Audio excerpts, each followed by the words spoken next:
Since the very beginning of Pokemon, the 10-year-old protagonist has been stopping villainous plans and villains and criminals in general. Now, this started in a bit of a metal way with him stopping the murdering of Pokemon, specifically, Slowpokes getting their tails cut off and whatnot in Gens 1 and 2.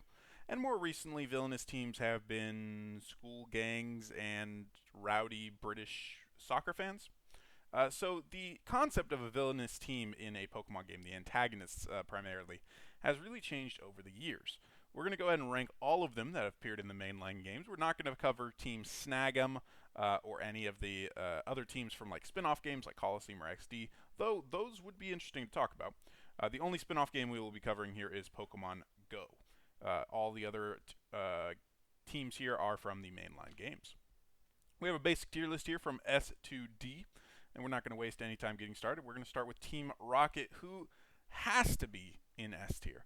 They are, without a doubt, probably the most evil villainous team. They're literally just criminals. They just want to steal Pokemon, sell them for money, in some cases dissect them for money, in the case of like Slowpokes, because their tails have medicinal values and can be eaten, or maybe they just taste good, I don't remember. But they're just villains. They're just criminals, and that actually makes them like the perfect villainous team. A lot of these other villainous teams, they have to kind of justify their methods. They have to justify why they want to take over the world or why they want to do what they want to do. And Team Rocket doesn't have to do any of that. Team Rocket is just evil. They are just not very nice people. They're just bad people. It is what it is. I think that makes them an S tier villain if we're talking about them as villains for sure. In Gen 3, we're introduced to Team Aqua and Team Magma. Looking at these, we have one that wants to cover the world in water, that thinks that human pollution has gotten out of control on land, and one that wants to cover the world in land because there's too much water. Probably same thing, human pollution. Both of these teams have something wrong with their ideology. However, the concept that in one of the games in Pokemon Ruby you team up with Team Magma, and in Pokemon Sapphire you team up with Team Aqua was a really novel concept for the time. And when you play as in Pokemon Emerald, you fight them both. I think that was a really, really cool concept. I'm going to go ahead and put these guys in B tier because they are pretty unique. This is the first game that introduced us to having two different evil teams, and it actually would be the only game that gave us that until all the way, I believe, in Gen 7 was the next time we saw two evil teams, and it definitely wasn't even done in the same way. So I'd say B tier for them. Team Galactic. Now, I have very, very fond memories of Gens 4 and 5, to the point where I do have to revise my tier list of the games from those generations. However, I do really like Team Galactic. Team Galactic, as well as Team Plasma. I'm going to go ahead and put both of them in A tier. I think they're pretty good villainous teams. They have legitimate kind of reasons for wanting to take over the world. Well, maybe legitimate isn't the right word. But they have really hardcore ideologies that give them an edge over Team Rocket in the we're doing this for a reason kind of concept. And their plans are more fleshed out for sure than Aqua and Magma. In the case of Team Plasma, they're pretty much successful a lot of the time until the very end. Team Plasma is a threat throughout the Black, White, and Black 2, White 2 games. And Team Galactic does pretty good in those games as well. So I'm going to go ahead and put those in A tier. I do think they're pretty good classic villainous teams. Team Flare is the first team I'm going to go ahead and put down in D tier. Team Flare, I think, really, really took away from Gen 6, or at least X and Y. I just thought they were a lame team. We're going to be the bright, shining, whatever they said. I don't know. You know what, though? I think they might be C tier just because, they actually did blow up a town. They actually did, try to launch the super weapon. They were pretty successful as far as evil teams go, and apparently that's a parameter on this tier list. I didn't really cover parameters at the beginning because I'm kind of just going off the cuff here. But yeah, I think Team Flare we could put in C tier there because they were relatively successful with their plans, despite them being just rather lame. That's going to end them in C tier. Team Skull is up next, and this one is going to be firmly in D tier. They're just kind of common thugs. They're not really a threat at any point in the game, and that's kind of it, right? That's kind of it. These guys are in Pokemon Sun and Moon, and despite being the main villainous team, they are not the best villainous team from that game. So D tier. They're kind of just there. The Aether Foundation, bit of a plot twist. Some people probably saw it coming. Bit of a plot twist that the Aether Foundation ends up being villains, along with trying to capture the Ultra Beasts and go through the Ultra Wormhole and all that stuff. Now, admittedly, I'm going to be very honest here. I never played Sun and Moon, so I'm not sure how they are depicted in that game, or if they're even in it. I believe they're in it, but not to the degree as Ultra Sun and Moon.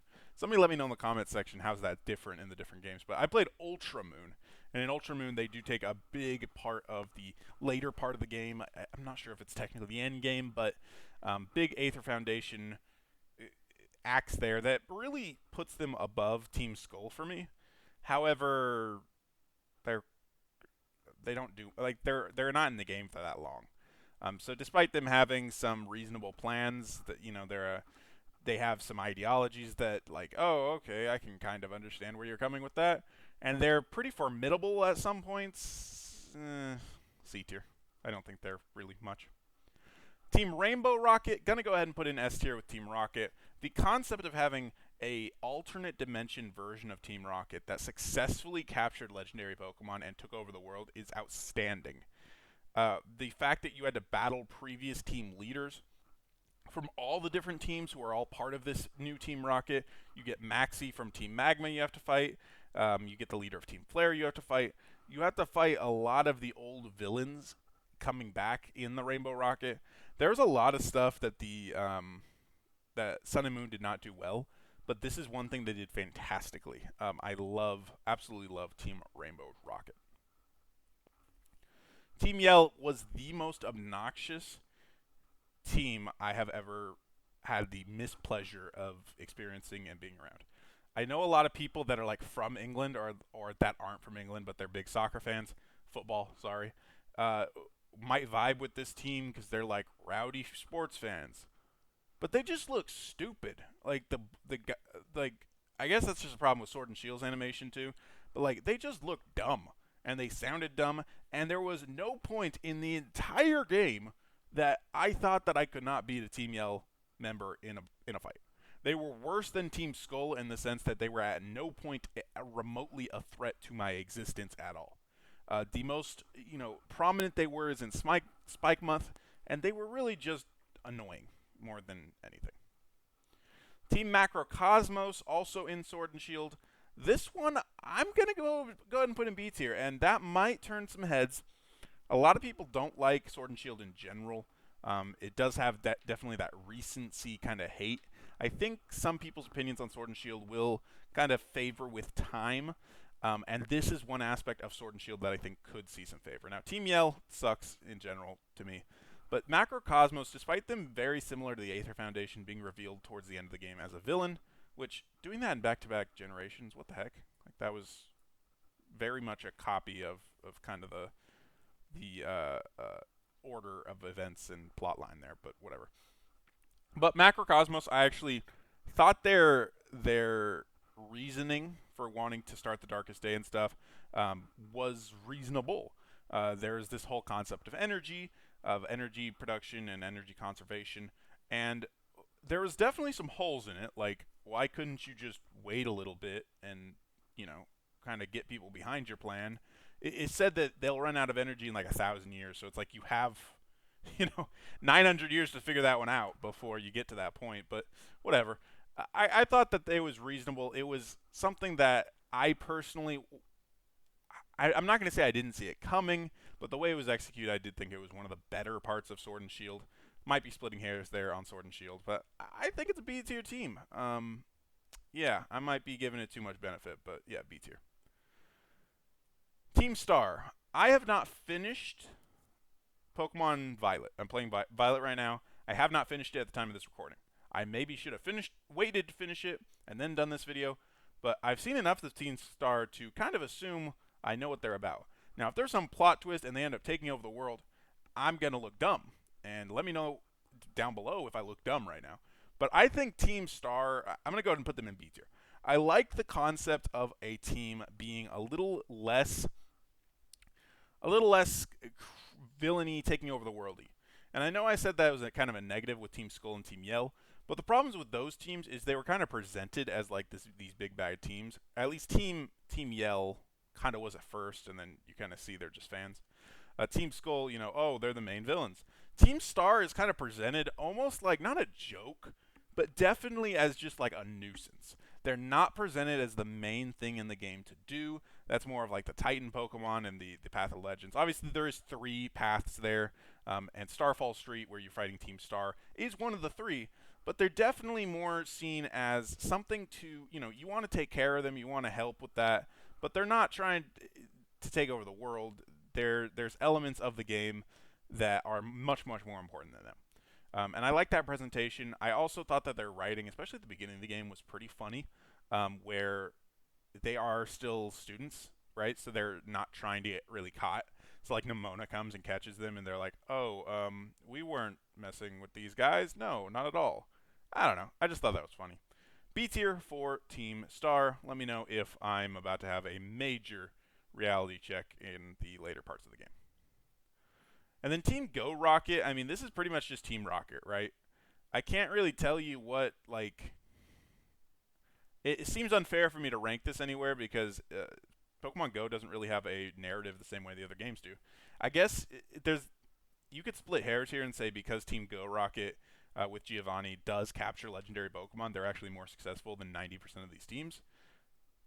And they take over Pokestops and stuff, and they're actually somebody you have to fight in the game for certain aspects, which is more than you could say for a lot of these games. I mean, you have to fight them for story progression reasons. But with this one, like, you actually have to beat them, and you have to care about them throughout the game.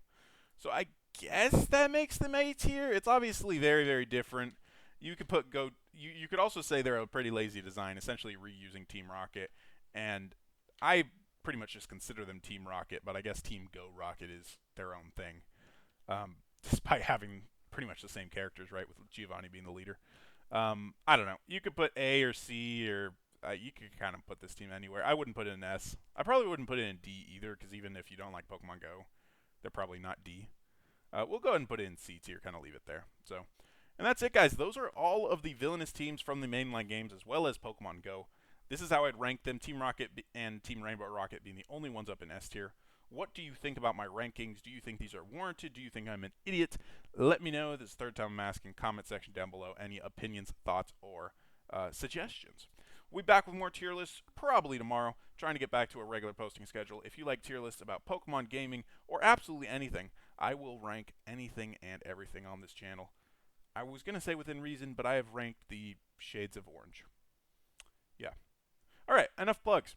Enjoy the rest of your day. If you're watching this the day it comes out, happy Thanksgiving. And I'll be back with another tier list tomorrow. Thank you for watching.